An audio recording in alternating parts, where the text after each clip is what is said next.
selfs in Jesus se laaste oomblikke, dink Jesus nie net aan sy eie lyding nie, maar aan verhoudings, en ek dink aan ons, en ek dink aan al die ander moeders.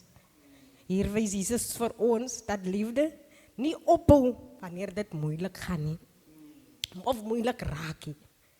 Die kruis dierbares is nie net 'n plek van versoening met God nie, maar ook 'n plek waar nuwe familie gebore word.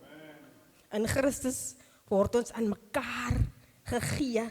Ons word geroep om mekaar se laste te dra, om vir mekaar 'n tuiste te gee.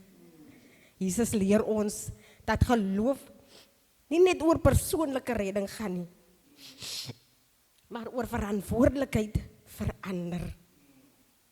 Aan die kruis word 'n kerk gebore, 'n gemeenskap waar mense vir mekaar sorg soos familie.